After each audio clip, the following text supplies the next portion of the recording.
Hello, and welcome to another edition of Your Therapist Needs Therapy, the podcast where two mental health professionals talk about their mental health journeys and how they navigate mental wellness while working in the mental health field. I'm your host, Jeremy Schumacher, licensed marriage and family therapist. Super stoked about today's guests. We have a special guest, a non-therapist on. I always say I like to get other people on at least once a month to talk about what mental health looks like in their field.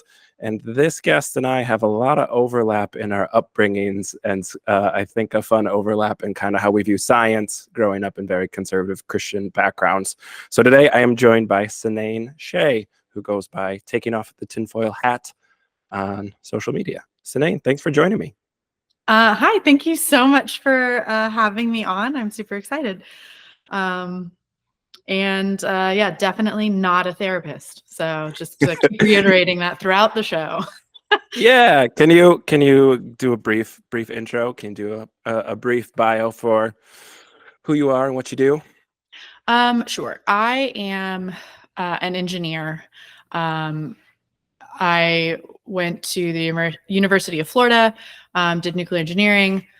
I'm from Florida, so everybody I know is insane, and myself included. And I was raised in what I would call just like quintessential white Christian nationalism, fundamentalist, white evangelical, private Christian school for elementary and middle school, a lot of non-denominational churches, and then also some Southern Baptist churches. And, you know, in my experience, non-denominational churches are really just Southern Baptist churches with board shorts. And I basically was the good girl, the straight A's, like I believed it all. I was bought in like 100%. Like this was not just my belief, but my identity. And a lot of, you know, biblical inerrancy is kind of the heart of the version of Christianity that I was raised in. A lot of like rapture and end times anxiety, a lot of salvation anxiety, and then a lot of white nationalism. A lot of Democrats are the devil. Obama is a secret Muslim trying to take over the world. All of that. And then it wasn't until 2020 and the pandemic, when I was well into adulthood. I was 28-ish years old. I don't know exactly. And it wasn't until, you know, I made it through the Trump presidency, basically, still not fully questioning anything to do with my faith at all. And then it wasn't until QAnon and the conspiracy theories and Jewish space lasers and 5G radiation mind control and ivermectin and hydroxychloroquine and flat earthers and all of the stuff that came up in 2020 that I was like, oh, something's wrong. And then 2020, the end of 2021, until present, I very rapidly and aggressively deconstructed. And for me, it really, I mean, there were little moments along the way, obviously, like little conversations I remember having here and there where I was like, oh, like that's kind of a good point. But like, it wasn't, I'm not one of the cases where it was like, oh, this was over 10, 15 years. I started having doubts. I started questioning. It was in a specific moment on December 24th, 2021 that I, like, the indoctrination broke. And then here we are. Yeah. So I have questions already. I'm so curious. I'm a psych person, obviously. So I went to University of Minnesota. You were at a big school as well. Like, I'm curious kind of what your upbringing was in regards to education, because it is a weird, I don't know, nuclear engineering sounds really like mathematically intensive. Like that doesn't sound like it comes from a family that's like anti-education or against schooling. Yeah, so I think that it's pretty interesting, the situation that I was raised in, because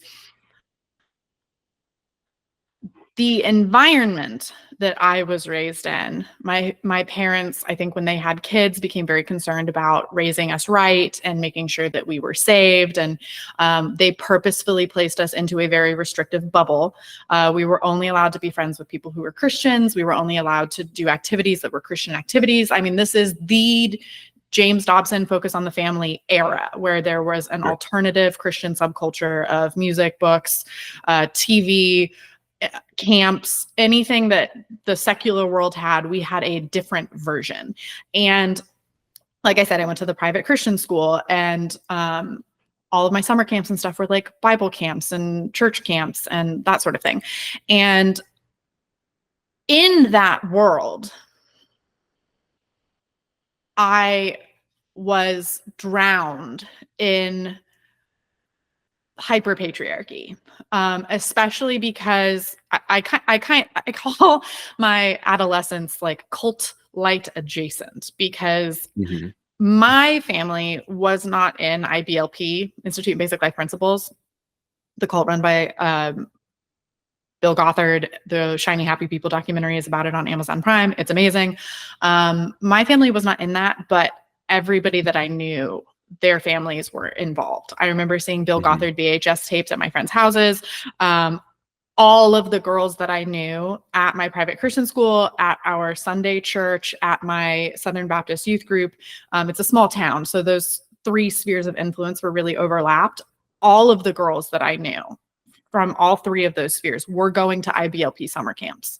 And I was invited to them. And I remember being 12 years old, my best friend asked me if I wanted to go. And she said that you get to learn how to cook and clean and sew. And it's an all girls camp. And the deal breaker for me was that the dress code was floor length skirts. And I was like, nah, I'm out.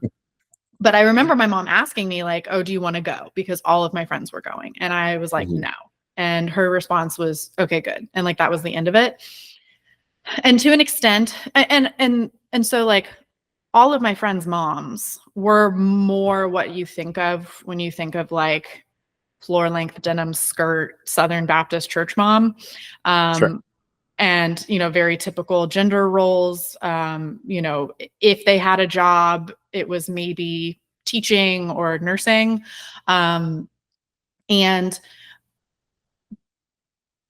there's a lot of influence with that is not overt. You know, it's very subtle. These are the parents who are running our Bibles and our devotions and our Bible services. And that was definitely, I definitely had a lot of stress around that. I remember being like 14 years old and being like really, really stressed out about, you know, if I had kids one day, like how would I afford childcare, or like how could we care about building bridges or being doctors or being astronauts or doing any of these things that like may actually be really vital to life, you know, like an accountant or a construction worker. How could we care about any of that if there were eternal souls on the line? Shouldn't we all just be like missionaries and pastors? And for me, it was like, well, then I would have to be a pastor's wife because I can't be a pastor.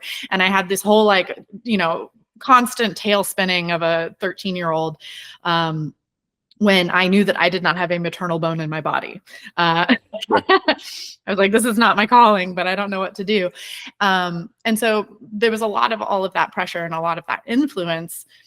And very, very few of the girls that I grew up with went on to do anything like what I did. But my mother and my family was always kind of this like 1 foot in, 1 foot out thing. In the white Christian nationalist spectrum, I definitely see my family as a little bit more white nationalist than the hardcore fundy side of it. They are all, my mother was obsessed with the rapture, you know, said that Jesus was coming back in her lifetime, so I needed to be prepared. When I got married, she told my husband in a conversation that I was not present for that, you know, she had actually prayed and begged that Jesus would come back before I was old enough to start dating, basically so that I could die a virgin. But she guesses that he's the next best option. and this is meant to be some sort of like compliment. Yeah, some sort of compliment. Yep. And I heard this, and I'm just like, oh my God, she sounds like a Jonestown mother. Obviously that's a bit hyperbolic, and it's not quite the same, and I was never unsafe, but just the line of logic is there. And, so my family was definitely evangelical, but I genuinely don't think that they 100% knew everything that we were being taught in all of these environments that they were placing us into, especially with me being a girl. And my mom was very independent.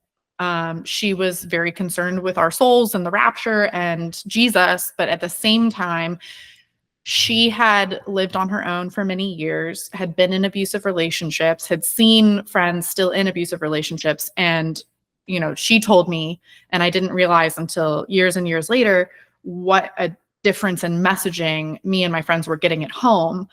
She told me, a man can always leave you. You can be married for 25 years, have 3 kids, and they go through a midlife crisis, or you go through a midlife crisis, and the marriage falls apart. And if you don't have something of your own to fall back on, a degree, an education, whatever it is, don't put yourself willingly into that position. And that is not a message that any of my friends were getting, even remotely. Sure. And, so there was a huge mix of really, really good advice and really, really, really bad advice. And I think that's just like very human. That's just very life, Yeah. And it's working. Like, I think a lot of the deconstruction was working through, okay, sorting that out. Like, what was good advice, what was bad advice. Yeah. And so, and my mother was a firefighter. So she was very independent. She had life experience. She was a firefighter in the 1990s when women were not firefighters. And she had one of those like generational hero kind of stories where she like had to fight to keep her job.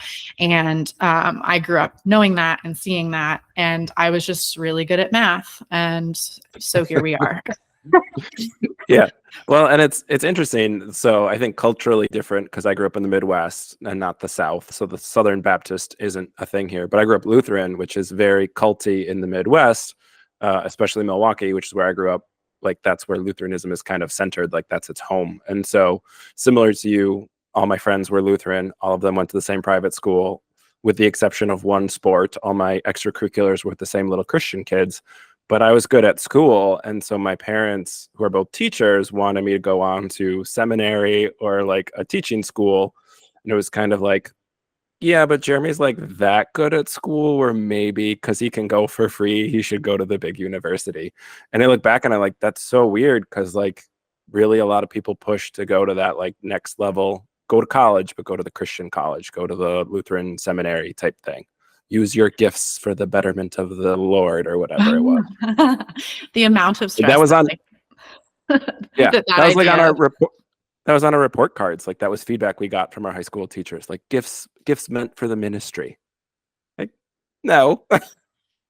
Well, and that's what I was talking about before, like with like the stress of like, what am I supposed to do with my life? Because it was like, how am I supposed to use math for God? Like you see like the girls who are really good at singing, like they can sing at church. And then it's just like, well, yeah. How am I supposed to calculus my way into heaven? But at the same time, so I had a lot of that positive encouragement for education. At the same time, the complete opposite, because my family viewed education as a means to an end, as just like financial security, which it is, and especially unless you have like generational wealth or some other form of just like massive amounts of wealth, like that is pretty much like the truth. And they told me like they paid for me to go to school, which I'm immensely lucky for. I almost said blessed. And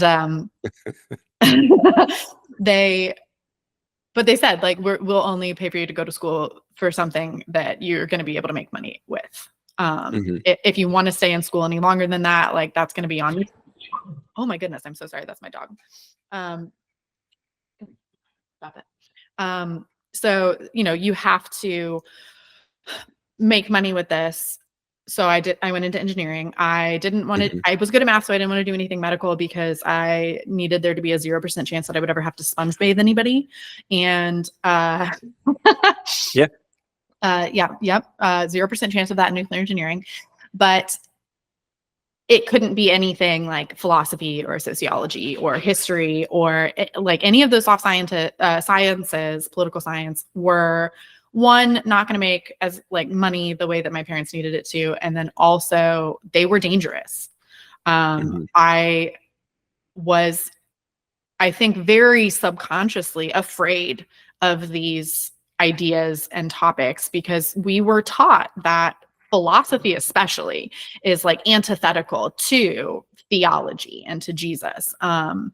And so, yes, I have a degree and, it's just a bachelor's degree, but, and I was encouraged for education, but at the same time, not a lot of meaning behind that. And since 2020 and the pandemic and trying to talk my parents out of, stockpiling ivermectin, I've been told by all of them at different times that I was brainwashed by higher education. And my Yeah. father told me that if they had to do it over again, they would not have sent me to that school. That school being the University of Florida, which is just like the most generic public university. Yeah. All of my friends went to Liberty University, or there's a private Christian school in Florida that they went to. But Yeah. just And very nothing different. nothing bad's ever happened at Liberty University. Oh my God. That's sarcasm, in case people don't know anything about Liberty University. Lucky you if you don't know anything about Liberty University. Um, what was it like for you? Because it sounds like you were a little bit into your career before the QAnon stuff really hit the fan. Like, what was it like for you with getting like a science degree, learning the scientific method and everything that's built on that, all our facts and knowledge built on that, and then holding on to your faith that is kind of, you know, doctrine isn't antithetical to philosophy, religion is antithetical to the scientific method. So what was it like for you kind of going through that process? I had an incredible capacity for cognitive dissonance. It runs in my Yeah. family, turns out.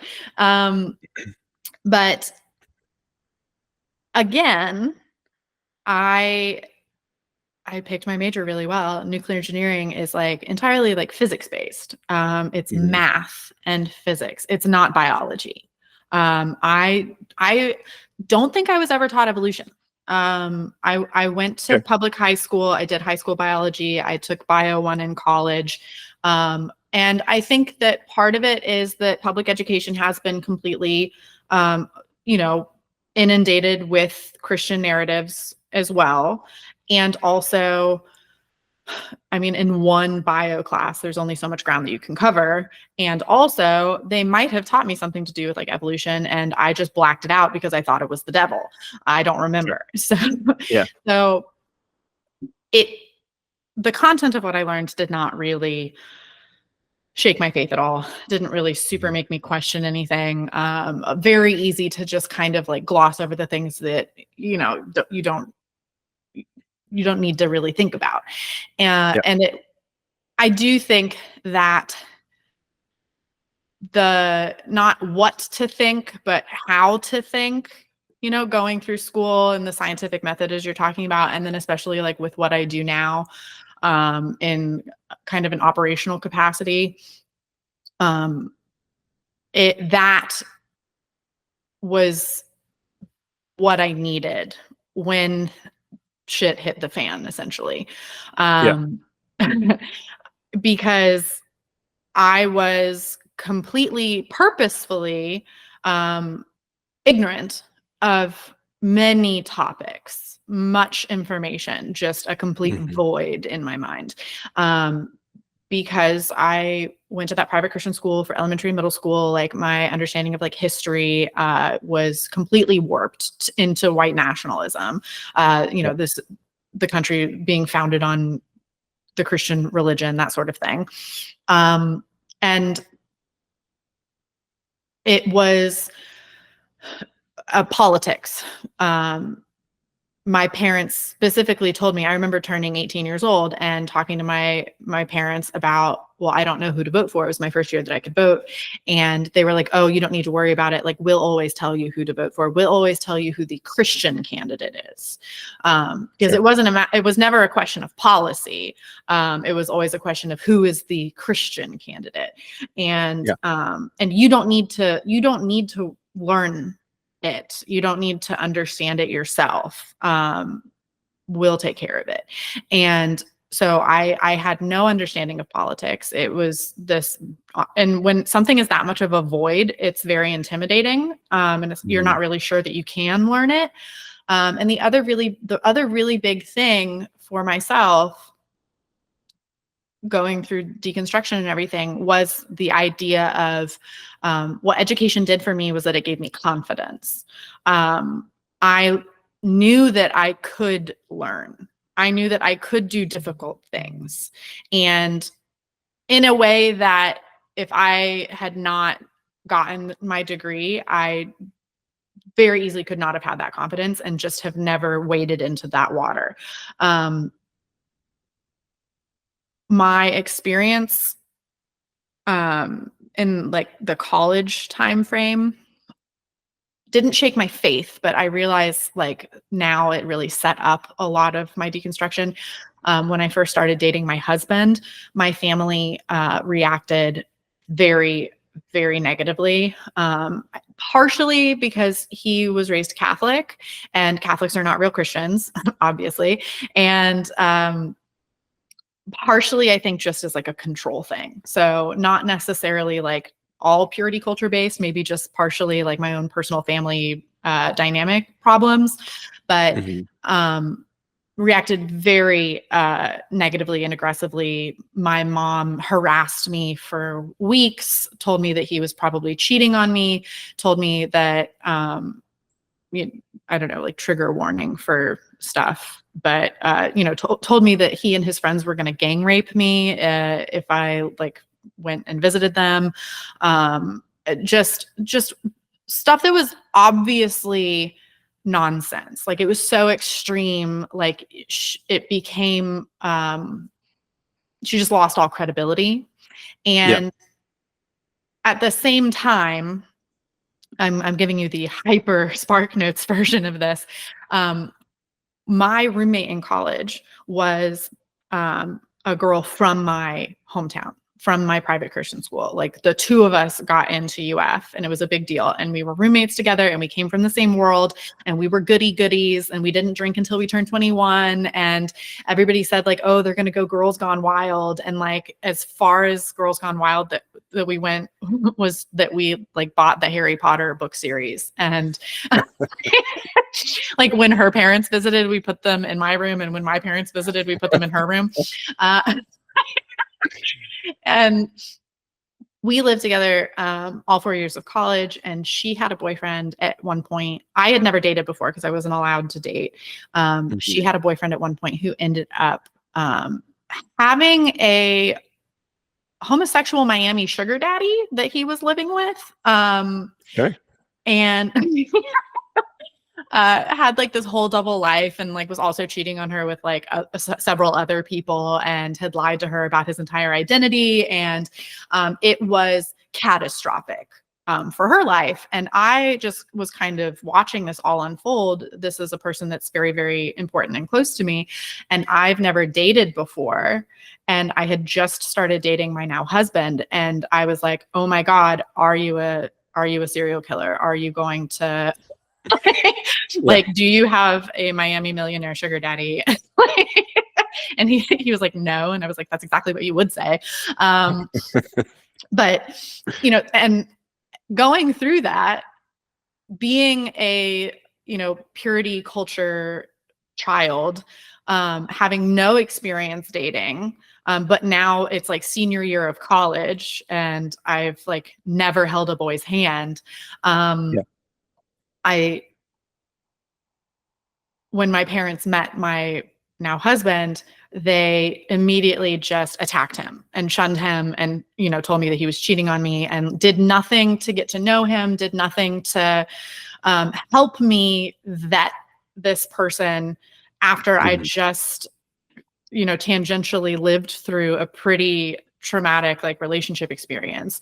And I learned that I had to just trust myself, that Yeah. they weren't going to help me. And then my education, I think, taught me that I could trust myself and that I had the ability to like learn. So yeah, that effort to control you through fear kind of pushed you yeah. further away. Yeah. Yeah. I also, you know, tangentially, not to focus on the Miami sugar daddy, but I also like a lot of times people who are queer folks who are closeted or people who are, you know, not set up for monogamy will date people who grew up in purity culture because they're very safe because they have so little experience or so little knowledge around sex and consent and healthy boundaries. And so for like people who are maybe predatory or looking to take advantage of a relationship, like they will find their way, kind of that moth to a flame analogy for people who grew up in purity culture because they have so little idea of what a healthy relationship looks like. Mm-hmm. Yeah. And, you know, I feel I obviously grew up in a very like homophobic environment and I myself was very homophobic. And that's something that I've had to like really, you know, analyze. The problem was not that he was gay. The problem was that he was cheating on her. And then also these individuals ended up being very dangerous and had her followed by private investigators and things. And Yeah. It's yeah, not what you so want. we're predatory in predatory ways. Yeah. Right. Yeah. And so, yeah, I see that a lot. Or like two closeted queer folks will date each other, someone of the other gender, both good Christians, because like that's safe and you're neither of you are interested in having sex with each other. And like, again, putting that off, I saw that a lot because a lot of my friends went to those Christian colleges or were dealing with those things. I was K through 12 private Lutheran education. And so seeing kids who would go off to the public school and come out and be much healthier versions of themselves. Like when you're at that public university, you are exposed to some of those other stories of like, oh, these atheists are pretty nice. Or like, my friend seems much healthier now that he's out and gay. Like, that's cool. I'm glad he's happy. And like seeing that the world doesn't end or nothing bad is happening because you're still socializing with these people. Mm-hmm. Yeah. So, And I mean, that's obviously not my personal story. But I find that the few people who were a part of the LGBTQ community growing up, like in my hometown and stuff, were extremely demonized and or like looked down upon and like pitied as if, you know, they were lost or something. And it's very, very sad when, and it's very typical of the evangelical like mindset, I think, to like misattribute and confuse like cause and correlation and like cause and effect, because, you know, when you are raised in that sort of environment, it would be you see no representation, you see no. I didn't know that the LGBTQ community existed until I was at least probably like middle school aged. And so when you don't really know what's going on, to have to go through that is not something that I have to struggle with. And it breaks my heart that, you know, people have had to deal with that. And then the evangelical people turn around and say that the struggles in their life are caused by the sin, you know, like, oh, if they're really struggling with this because their identity has been suppressed and they've been made purposefully ignorant of the world and themselves, and whatever kind of like symptoms that's going to manifest, it's then attributed to, well, that's because they are choosing a sinful lifestyle. And it's the same thing for why they blame, you just need to pull yourself up by your bootstraps. You just want a handout instead of, seeing that other issues are caused by generational wealth disparity and segregation and mass incarceration. It's just this inversion of like cause and effect that warps the worldview into the totalistic ideology of white Christian nationalism.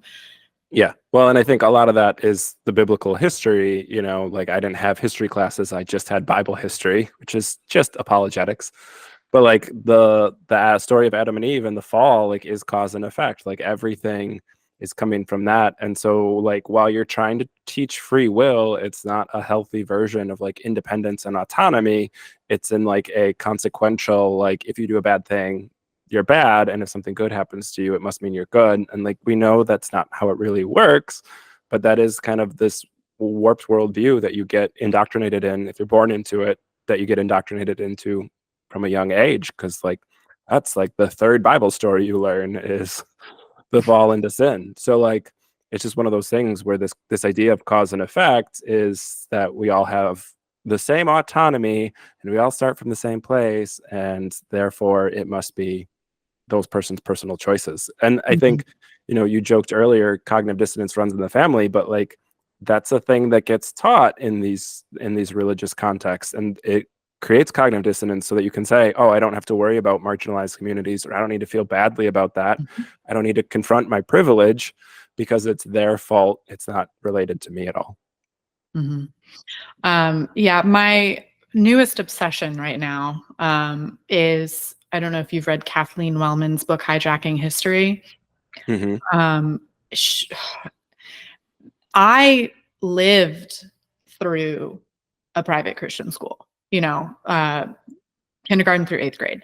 And I know it. I know what that was like. But even still, it wasn't until reading Hijacking History where this professor of history goes through the 3 most prominent homeschooling Christian curriculum and breaks down exactly how they warp your worldview. Like how is it that I was indoctrinated? And to see it laid out so succinctly, the way that Kathleen Wellman does it, it connected so many dots and really just makes you realize how deep and insidious and just how it goes to your core and your understanding of it's not just your understanding of history or just your understanding of politics or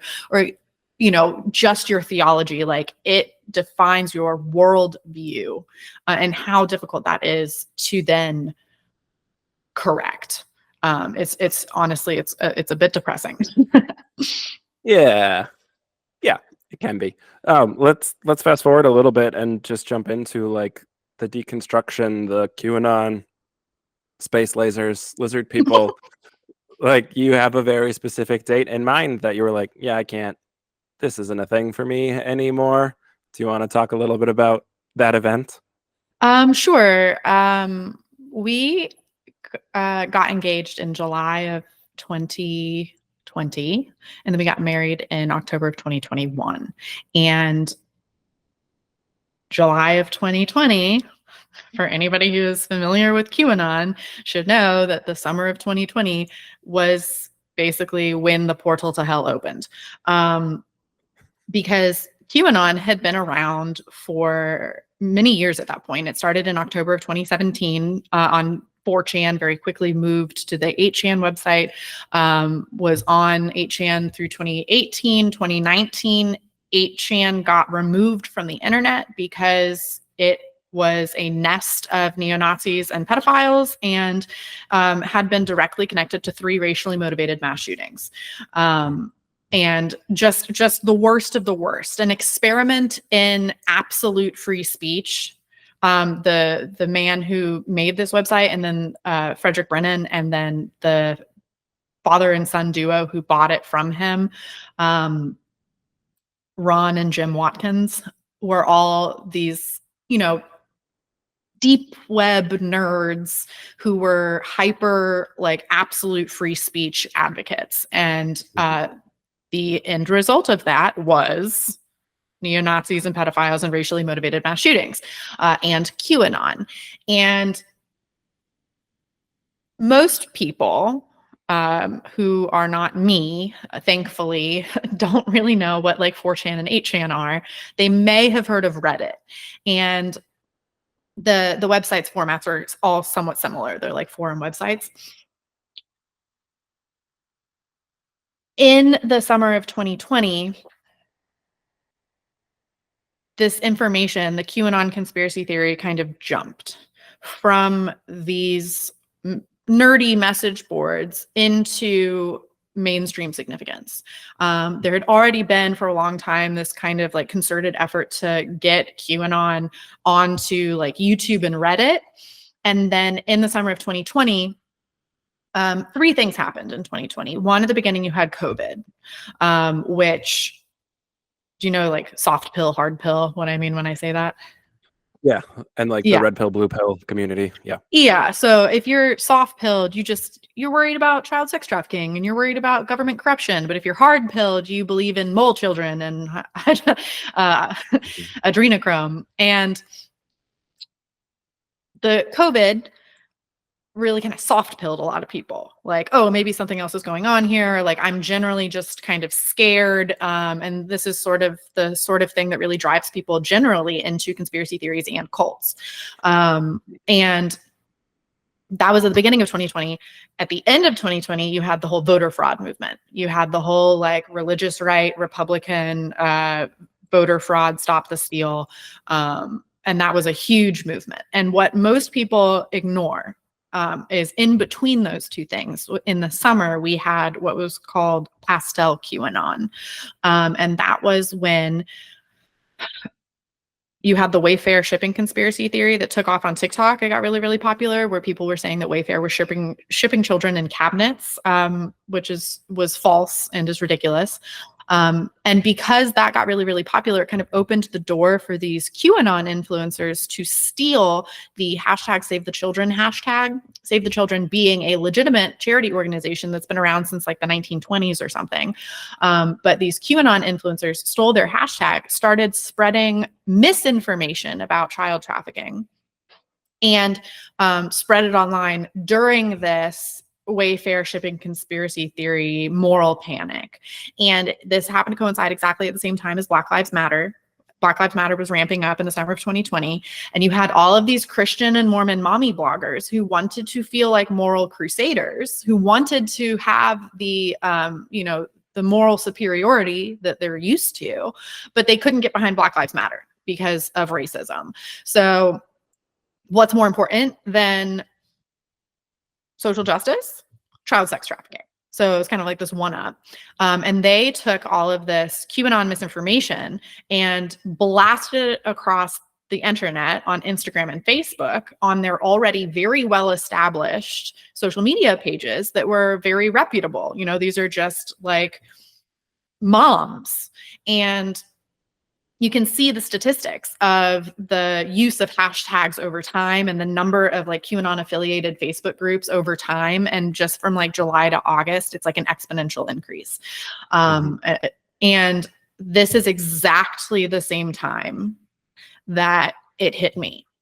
And it makes sense. My best friend came to visit the weekend before we got engaged, and it was during the pandemic. She had been planning to go visit family in North Carolina for months, like since before the new year. And so she was going to stay with us. And I told her, there's a pandemic going on. I'm an essential worker, so I am potentially exposed to people. If you need like a free place to stay, like you can still stay with us, but like, please understand that there's an element of risk here.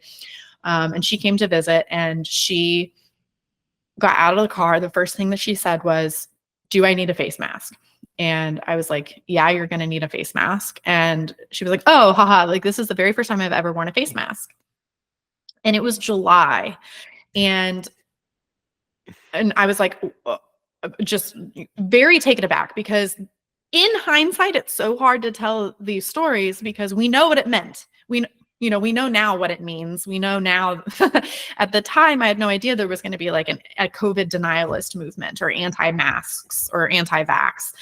It was just a very strange comment. And then she was like, "Oh, we don't wear face masks in Florida."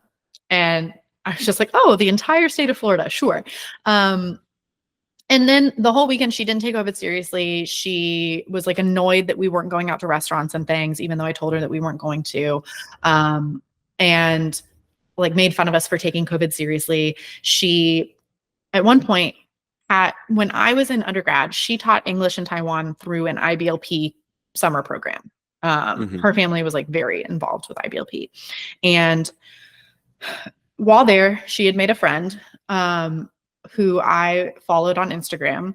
And this friend was posting all sorts of crazy conspiracy theory stuff, talking about how lots and lots and lots and lots of end times rapture, like Jesus is coming back any second.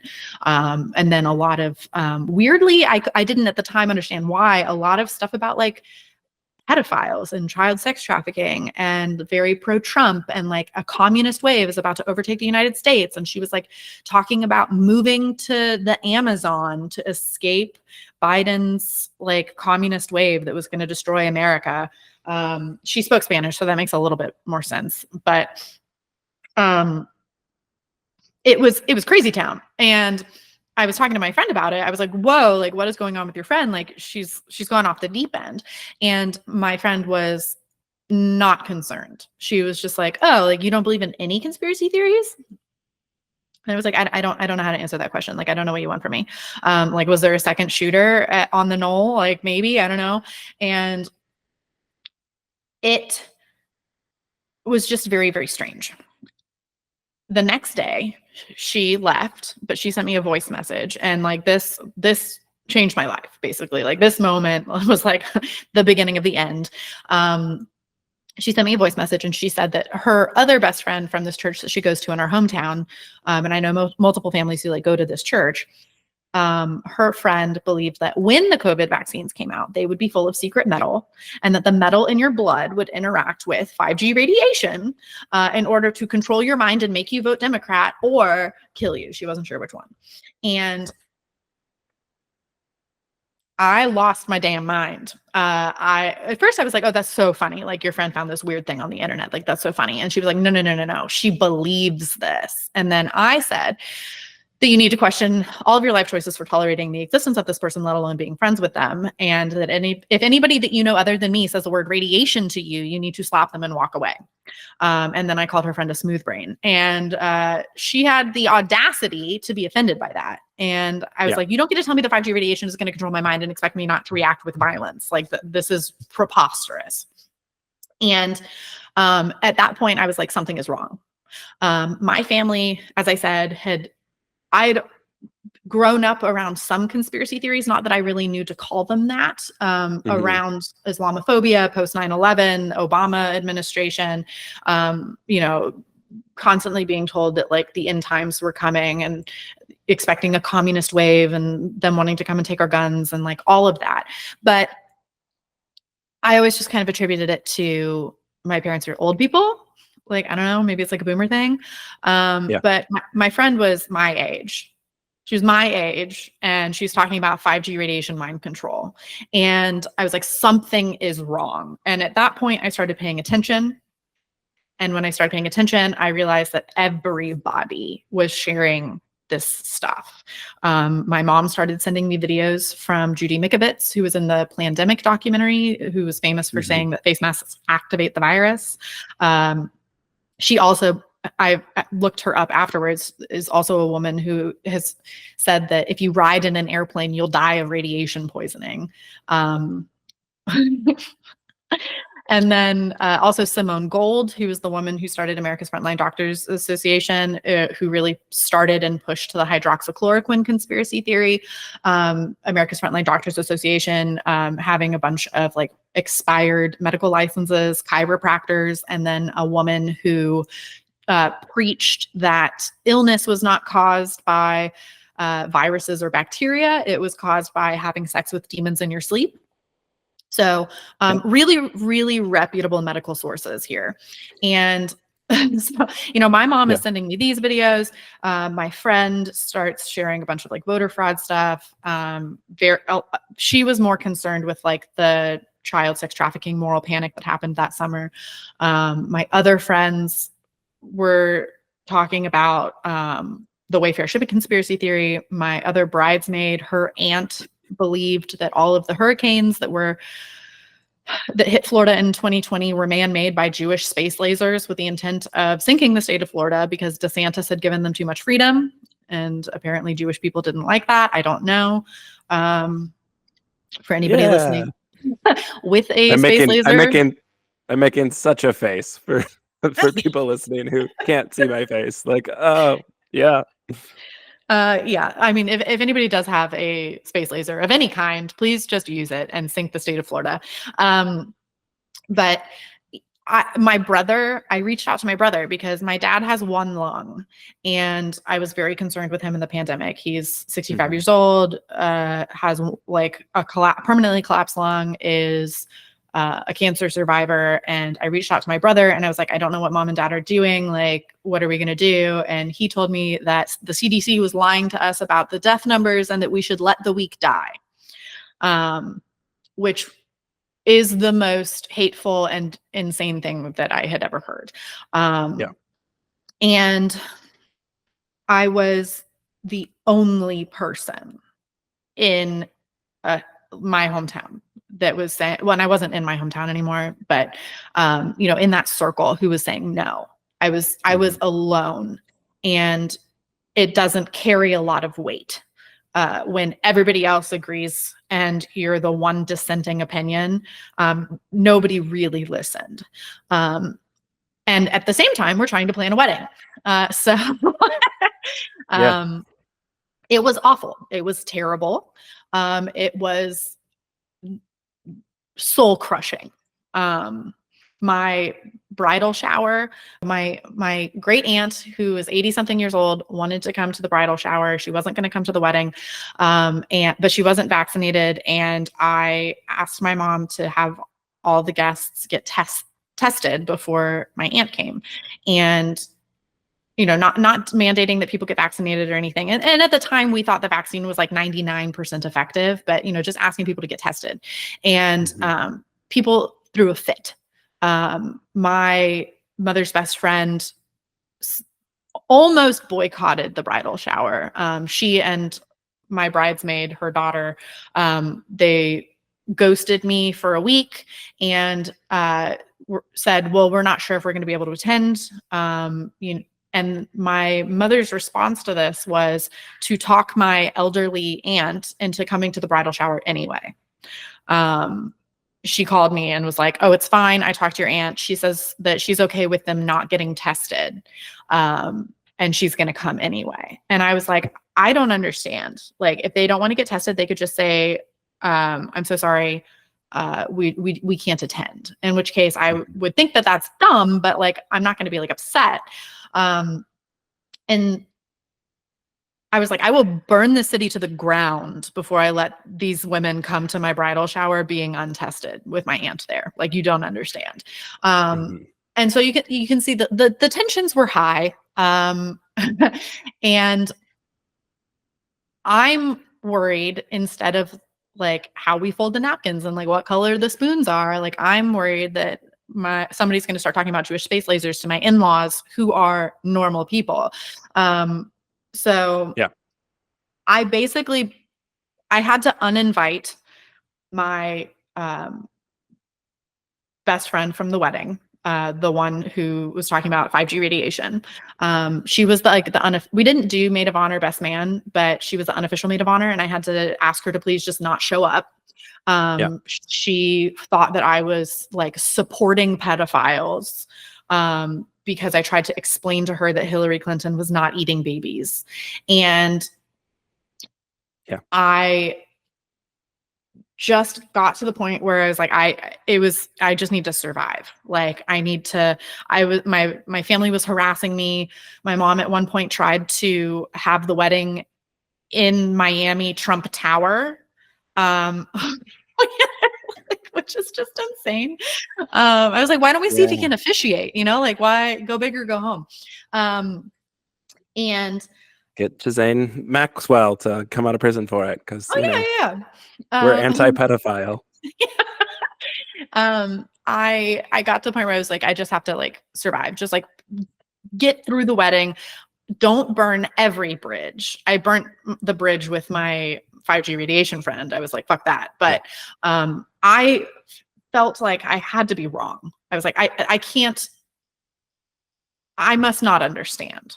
Like, I can't overreact. Like, let's not overreact. And we got through the wedding, and it was in October. For Christmas that year, we went to visit my husband's sister. My husband's sister had just bought this gorgeous new home. She had a brand new baby, her first baby's first Christmas. And I was having a full-blown minty bee. All right. They're having this like adorable Christmas, and I'm like trying not to like lose my absolute mind. And I got a text message from two people. One was a guy from work and one was a friend from undergrad. They don't know each other. The text messages were almost verbatim the same exact text message. And they were, help, I'm home for Christmas. My dad is saying some crazy QAnon shit. What do I do? And I had just enough time to kind of decompress from all of the stress of like, honestly, like the stress of the whole pandemic, and then tied into the wedding.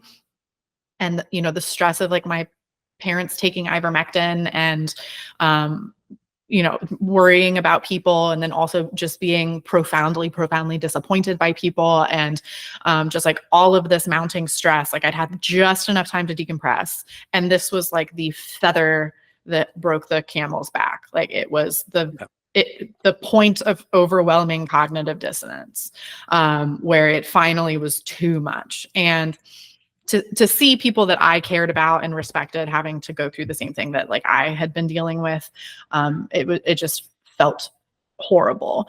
And I had a snap. And at that moment, I would not say like, oh, I'm an atheist, or like, I don't believe in God, or I don't believe in Jesus, or like, I don't believe whatever. That's not what it was. It was,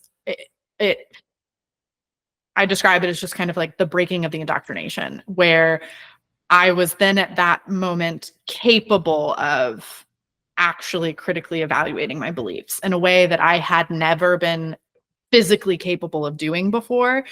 And it kind of just reached the point of like, if they can be wrong about so much, if they can be wrong about Jewish space lasers, you know, the Bible talks about being a good witness. And I had had that conversation with my 5G radiation friend. She went to, do you know who Sean Foyt is? Yeah. Big orange hair. Sean name Foyt sounds familiar. is one of my many arch nemesis. I want to say he's like a Hillsong music pastor guy. And that's where I know him. Starting in like 2020, he did this like national and or world tour. I forget what it was called, but it was essentially like a COVID lockdown protest. And he came to like close to my hometown, and he was holding a protest revival. And my 5G radiation friend was going to this. And I looked at the website because I was trying to figure out what was going on with her. And the website was incredibly vague. I was like, what are they protesting? And it didn't say on the website anywhere. But it was essentially a face mask lockdown protest. And they were super spreader events. And and then now Sean Foyt is also like very involved with a lot of very creepy religious right political figures, and like goes to political rallies and all sorts of stuff. And I remember messaging her at the time, and I was like, this is insane. Like, you know, if I am a Christian, like I am an evangelical, I believe everything that you believe. And it is a huge red flag and a big ick for me when I am already on your team, if you're trying to evangelize to anybody who is not a Christian, like they're going to run the opposite direction. Like, what are you doing? And, it was kind of like that, but then, orders of magnitude worse after, a year and a half later of if they can be wrong about so much, what else are they wrong about? Yeah. And it turns out everything. But and it took me at that point, I had already started trying to understand QAnon. I started with the conspiracy theories. I just started trying to understand what they believed. Like, why do you believe that Hillary Clinton is eating babies? Like that sort of thing. And then, that obviously leads into a lot of like the politics and stuff. And, starting at that point of absolute ignorance of history, sociology, political science, like all of that. At the point of my deconstruction, I then had to go and learn all of it very, very rapidly to rebuild a worldview, because you're left with nothing. And Linda K. Klein wrote Pure, which incredible book. And I really, really like the analogies that she has at the end of that book, where she says it's like you're the road runner and you run off a cliff and, he like falls. It's not just that you lose the ground beneath your feet. It's that you lose your sense of gravity entirely. And the Robert J. Lifton's book, Thought Reform and the Psychology of Totalism, he talks about essentially de-indoctrination, and he describes brainwashing, specifically of like political prisoners. And what they have found with victims of like other cults is that if you get inducted into a cult, you adopt the cult persona. You accept their worldview, their totalistic ideology, and you think in their thought patterns, you speak in their language, you dress the way they dress, and you adopt a cult persona. And then if you are lucky enough to get out of that, you kind of revert back to your previous worldview. It's almost like you have two personalities. But when you're the victim of childhood indoctrination, there's nothing to revert back to. And so it's extremely, extremely overwhelming and traumatic. And honestly, I think that that's a lot of the reason why a lot of people don't or can't, or it takes a really, really long time. Yeah. Yeah, it's very scary, and like one of my specialties is religious trauma, so I see this a lot. But like my personal experience was like I had been fighting to stay Christian, like pro LGBTQ plus. I'm working in mental health. Like, here's how we reinterpret that scripture about wives submitting to your husbands, because that's not what research says. So like I'm doing all this work to still be like some version of Christian while like not being a Christian. But it was studying like the history of the Bible, where I was like, oh, this is every other religion I don't believe. It operates in the same way. If you understand the pattern of organized religion, Christianity isn't unique or special in any way, shape, or form. It follows the same pattern.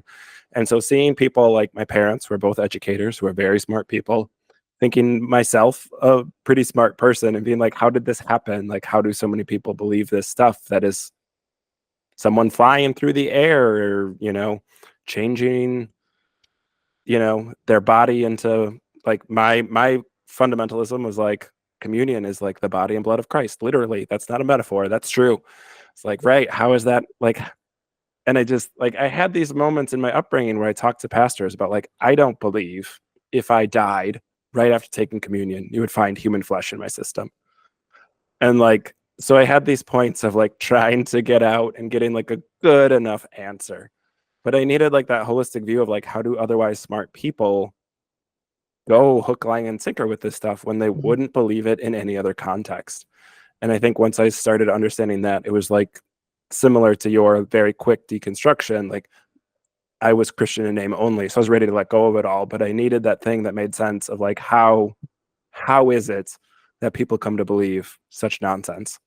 Mhm. And like once you start looking at that pattern and how that works, indoctrination, the overlap between conspiratorial thinking and religious thinking is really overlapped.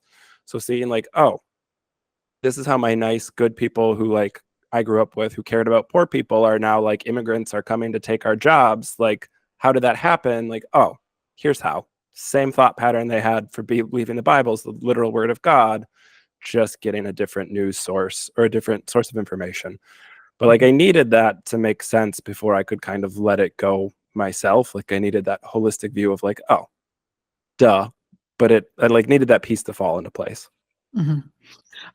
Yeah, yeah, and this is something mental health related, where I found I didn't have it initially.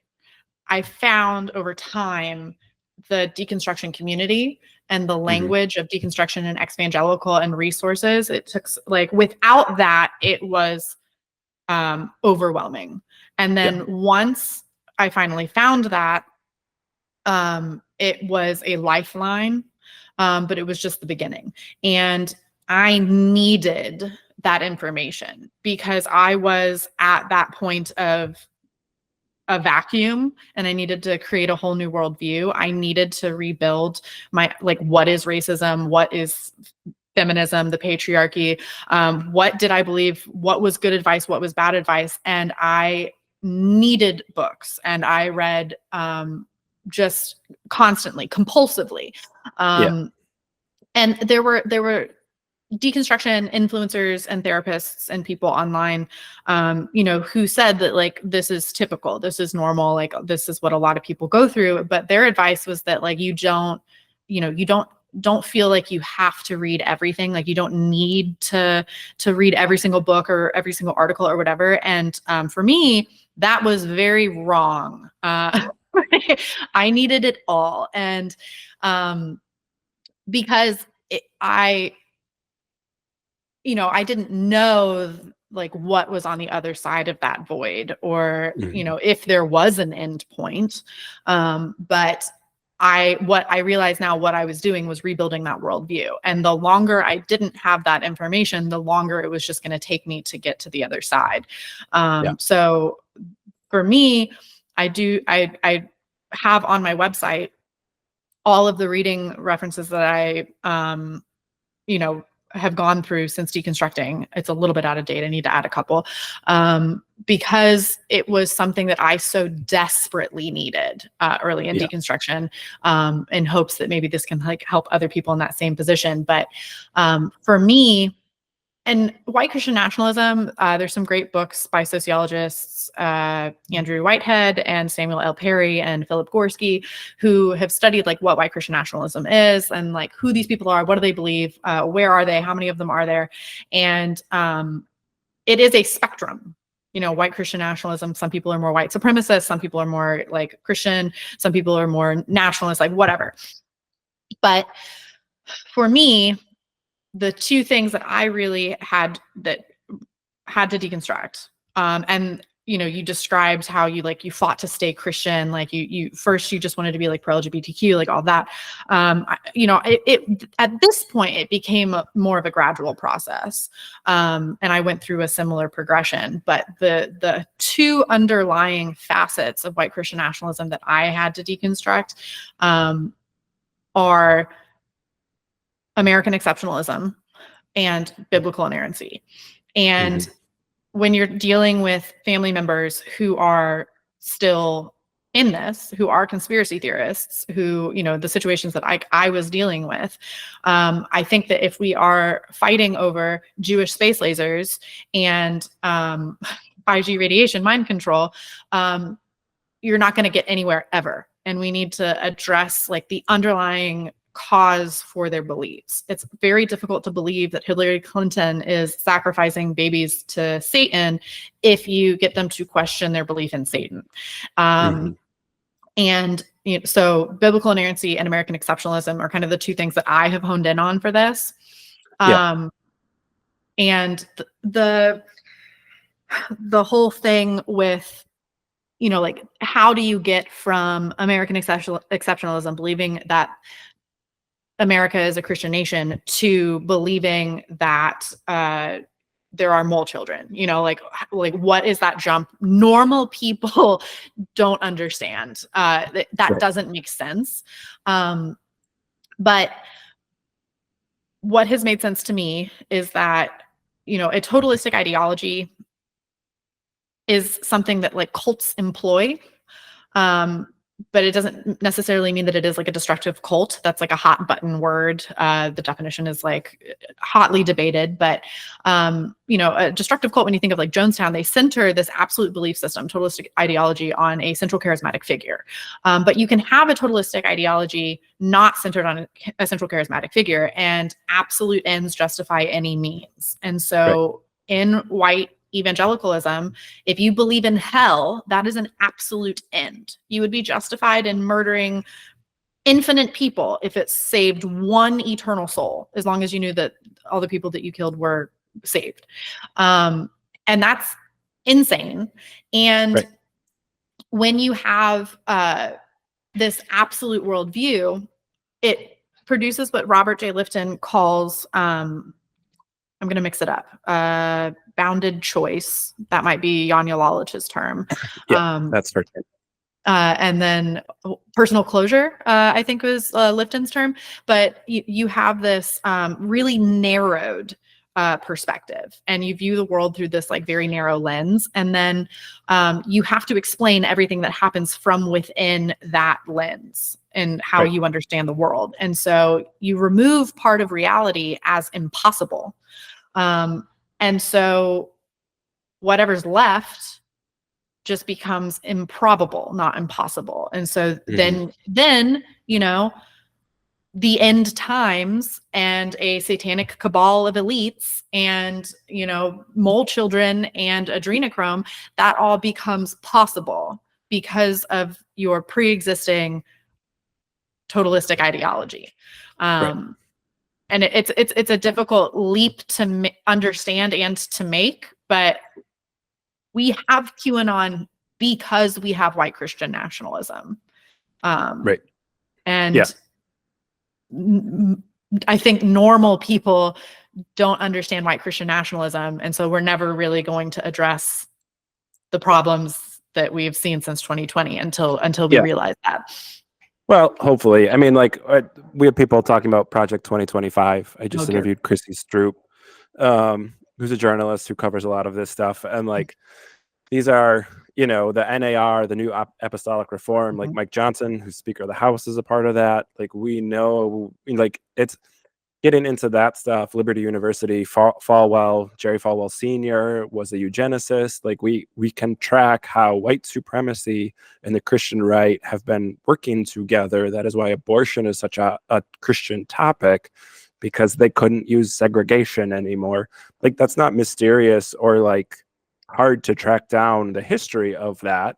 But as you're saying, very few people know it. And it is kind of, I would say, in a lot of the deconstruction community where this stuff is happening. Obviously, other people are raising the alarms around Project 2025, but it's hard to understand how crazy it is if you don't understand the language behind it and some of the stuff about Seven Hills and Armageddon and end times of like, oh shit, that's biblical revelation stuff, not just like those harmless Christians, like they mean well. It's like, oh no, they don't mean well. They're trying to kill everyone who doesn't agree with them. So I do think I agree with you, it needs to be addressed, but having this understanding of where does that worldview come from, because it's almost so easy to dismiss, like mole people, for somebody who's not in it, it's like, oh, that's crazy, to dismiss some of the like NAR stances and like that, oh no, like they're gonna ban all birth control. Like, that's not a crazy thought, obviously, after Roe got overturned, but like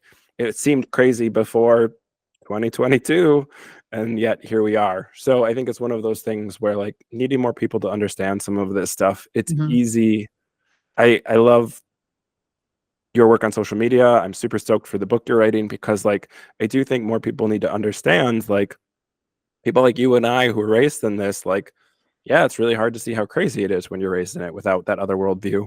People who aren't raised in it, it's hard to understand some of the like in between the lines textual stuff that's in there that isn't stated explicitly, that we're like, nah, we should be alarmed about this. This is a problem.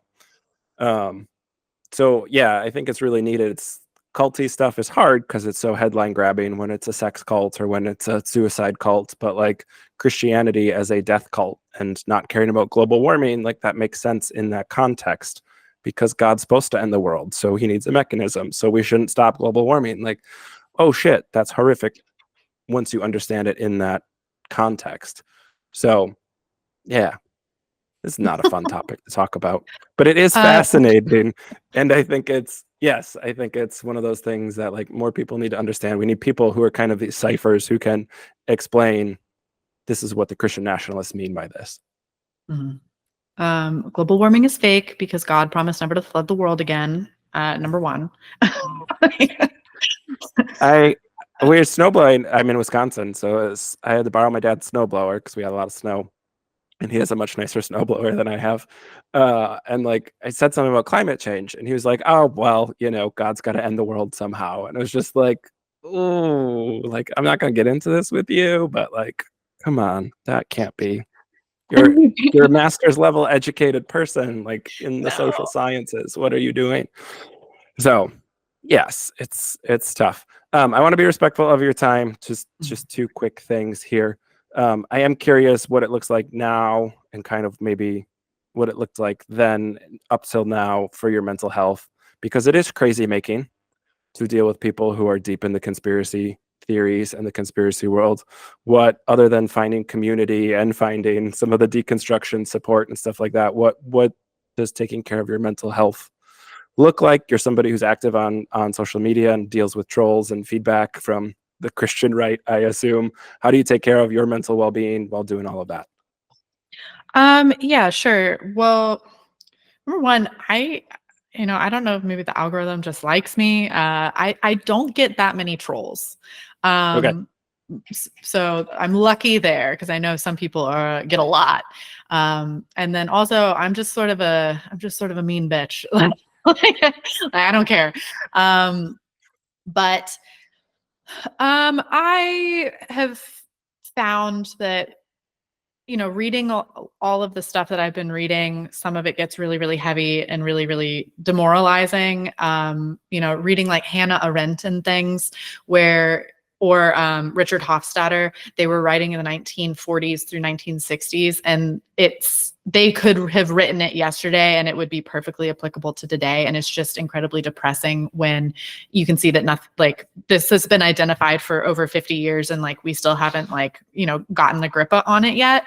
Yeah. Or some of the topics are just like really heavy and really depressing, like purity culture and like the abuses and stuff that people have suffered with. And taking a break. I watch a lot of K dramas. And Okay. my husband's like, "Why are you watching so many K dramas?" And you're like, "You don't understand. I need this." And happy stories. I'm part of this is losing a lot of relationships. But the other side of it is the few relationships that you're left with are that much more, sincere. Like they really understand you and accept you if they've watched you go through this much of a change. And I will speak to this just because I have a coworker who's this is also bizarre. I have a coworker who is in almost the exact same position as me, was raised in a very similar way. Her family reacted to the pandemic the same way that my family did. She's a couple years older than me, so she was a little bit farther in her deconstruction than I was. But she has had, I'll say something and she's like, "Oh, I felt the same exact way." And when it came to like finding a therapist or counseling, that sort of thing, I'm still, sort of looking for that. I was very, very reticent and I would say still am reticent to the idea of putting myself what feels like under the authority of another person after having been in a high control religion like that. And so, you know, I think that, you know, speaking with my friend at work, that's a fair feeling. But then, you know, also just being very careful about who we have found as counselors and, like, you know, still pursuing that. And, you know, being cautious about it, but, you know, it's hard. Yeah. And like this thing I talk about with therapy and other wellness spaces, I've had a number of psychedelic therapists who come on, and like the abuse that can happen there. Like, just because someone's licensed or credentialed or has a certificate on the wall doesn't mean they're not dogmatic. Like, dogma exists everywhere. Religion's really good at it, but it exists other places too. And so just being on the lookout for that fundamentalism, that dogmatic approach, and like that stuff can be harmful. Like, not every therapist is that. So if you have a therapist who's doing things in a dogmatic way, get a different therapist. And the same thing goes for what I have found, even in the deconstruction space, with like other influencers and stuff. Other influencers. I'm not an influencer, but like, you know, people who don't have the degree on the wall, and are, you know, maybe came out of like a evangelical pastor role and have just kind of pivoted that into the deconstruction space. So just like trusting yourself, because that was what was primarily taken from us in that evangelical circle. Yeah, for sure. All right, second question's how's the book coming along? What's that look like? Where are we at? You made such a face when I asked that question. I'm working on it. It's very, very slow. I got through like pretty much my entire personal story, and then to the part where I'm talking about you know, the evangelical history and like how that plays into, you know, connecting the dots of how do you get from evangelicalism to mole people, and that all of the history, as you were talking about, with like Falwell and Tim LaHaye and the moral majority and you know, all of that. So it's going very, very slowly. It's been a long time of just like doing a lot of thinking and compiling references and stuff. So it's slow. I'm trying not to, that's another thing that I'm, you know, for my mental health, I'm trying not to overly pressure myself. And, you know, I want to do the best job that I can do. I'm not a writer. I'm not a journalist or a, you know, psychologist or anything. You know, and it may just be self-published, but for whatever it's going to be, I want it to be the best that it can be. And so I am taking my time with it, but it's in progress. Yeah. Awesome. Cynane, you're one of my favorite follows on Instagram. There's a lot of like good, meaningful, deep stuff on deconstruction Instagram, but I love the memes and the jokes and the incisive feedback you have for the Christian right. That's very, I think, normalizing and sanity provoking to see a lot of the things that you're putting up there. So I always tell people, like, taking off the tinfoil hat on Instagram, the resources page, the books you've read through your deconstruction on your website, takingoffthetinfoilhat.com, is really great. So I always tell people, like, find your work and follow it. It's very sanity producing, which we need. Thank you. That's like the highest compliment that you could give. So thank you so much. And we'll keep an eye on the book, and, you know, a friend of the podcast. So whenever that happens, no pressure. Love to have you back on to talk about that. Cynane, thanks so much for coming on today. Is there anything else you wanted to plug? Sorry, I did your plug for you. No, that was flawless. Thank you so much. All right. Thanks so much for taking the time and coming on the podcast today. Thank you. Thank you so much. And to all our lovely listeners, thanks for tuning in again. We'll be back next week with another new episode. Take care, everyone.